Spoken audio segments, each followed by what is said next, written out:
መሞት አይቀርም። ሀብት ብትሰበስብ ብታግበሰብስም አሁን እኮ ነው መሞት አይቀርም። ብትሳደብ ክፉ ብትናገር ልከበር ብትል ሁሉንም ነገር ብታረግ አሁን እኮ ነው። ከሆነ ሰዓት በኋላ አንተነትህን ትረሳለህ፣ አፈር ውስጥ ትገባለህ። ለዛ ነው ቅዱስ ዮሐንስ አፈወርቅ ምን ይላል? ልብ ብላችሁ ስሙ።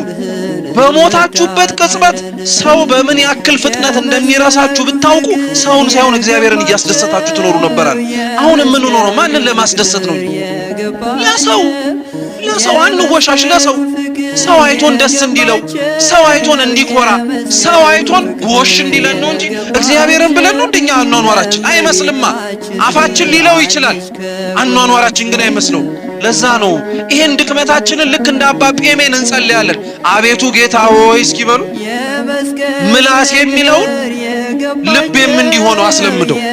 አይገርማችሁም? እንደኛ ምላስ እኮ አማኝ የለም፣ እንደኛ ምላስ ታዛዥ የለም፣ እንደኛ ምላስ እግዚአብሔር የሚል የለም። ልባችንና ሰውነታችን ግን ሌላ ያስተናገደውን ያውቀዋል። በውስጥ ጠንቅቆ ነው የሚያውቀው። ስለዚህ ክርስቶስ የተሳፈረባት ያለባት ታንኳ ማለት እኛ ነን። በቃ መሸከም የሚችለው ክርስቶስ የያዘው የተሳፈረበት ታንኳ አንድ ሰው እንደሆነ ሁሉ የኔና የናንተም ሰውነት መሸከም የሚችለው ማንም ብቻ ነው? እኛ እግዚአብሔርን ብቻ። በቃ አለቀ። ሌላ ማንንም መሸከም አይችልም። እሱን መሸከም ስችሉ ነው በነገራችን ላይ ሁሉንም መሸከም እንድችሉ የሚያስችላችሁ።